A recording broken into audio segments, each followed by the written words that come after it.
जलराशि भितर वसुंधरी केउठी लुचि रहिला ताहा ब्रह्मा को गोचर न हुंते से धरणी उद्धार पाए श्री विष्णु को ध्यान कले। मायाधर श्रीहरि शुकर रूप में प्रकट हो जल मध्य दांतरे धरी वसुंधरी को उद्धार कले।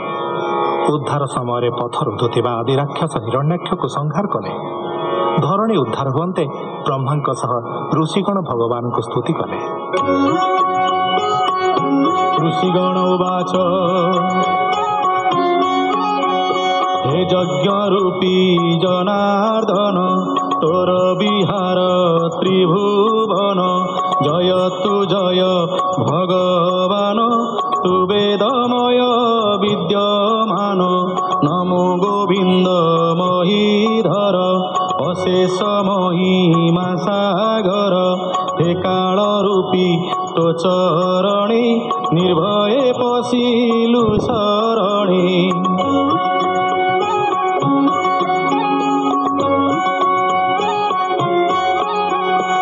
जे शुकर तोर देह अशेष यज्ञ वेदमय दंते धरणी करे शोभा किबा उपमा आम्भे देवा पर्वत शृंगे जलधर जेमन्ते दिशई सुंदर प्रेमन्ते शोभित धरणी तोदन्तग्रे चक्रपाणि।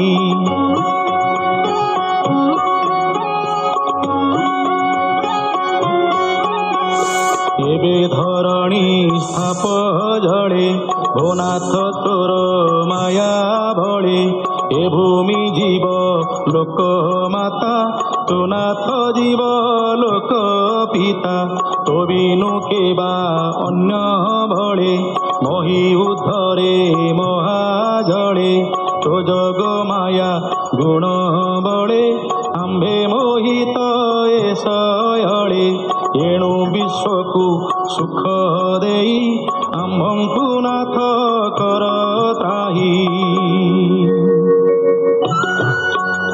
मैत्रेय उवाच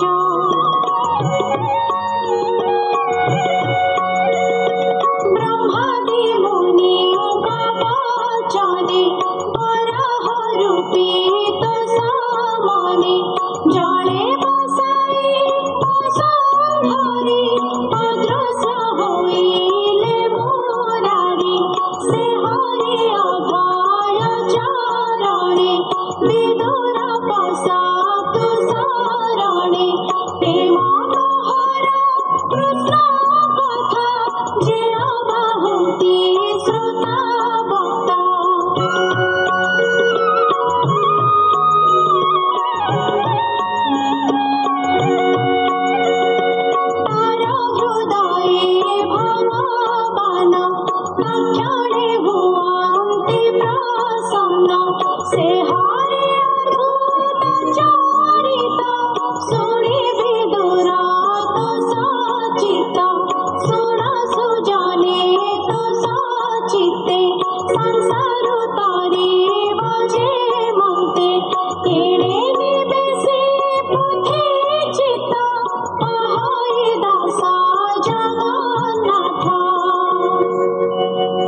श्रीमद्भागवते महापुराणे पारमहंस्यां संहितायां तृतीयस्कन्धे वराह प्रादुर्भाव वर्णने नाम त्रयोदशोऽध्यायः।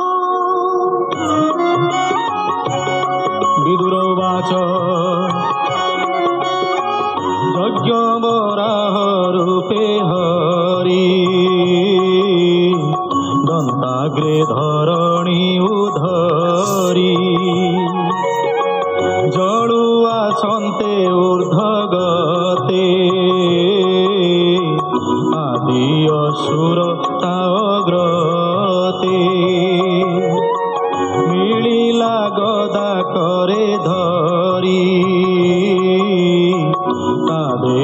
ଦଶନେ ବିଦାରୀ।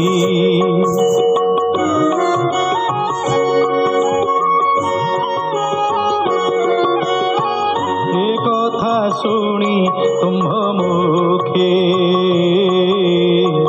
ଏବେ ପଚାରେ ମନ ସୁଖେ। ସେ ଦୈତ୍ୟ ତେଜେ ଅନର୍ଗଳା କି ହେତୁ ଗଦା ଯୁଦ୍ଧ କଲା। ତାହାର ଜନ୍ମ କର୍ମ ଯେତେ ବିସ୍ତାରୀ କହ ମୁନି ମୋତେ। ମୈତ୍ରେୟ ବାଚ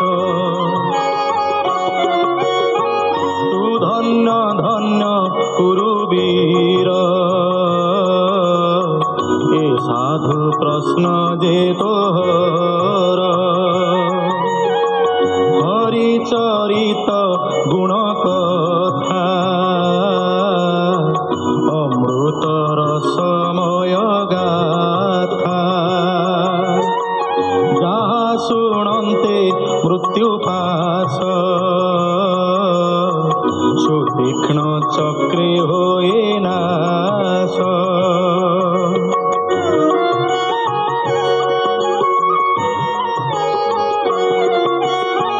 ଦକ୍ଷ ଦୁହିତା ଦିତି ନାମା କଶ୍ୟପ ଋଷିଙ୍କର ବାମା।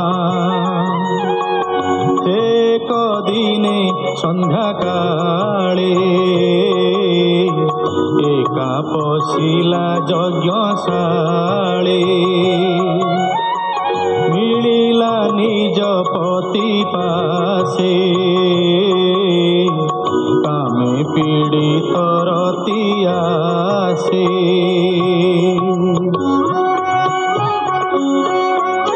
ଦ୍ୱିତୀୟ ବାଚ ভোনাথ শুণ তপোধন অনঙ্গ ঘেনি সরাসন। তা পঞ্চবাণী মোর মনে দহই তুম্ভর বিহুনে। এবে মোঠারে অনুগ্রহ করি সকল সুখ দিয়। যাহাকু স্বামী হয়ে তোষ সংসারে রহে তার যশ।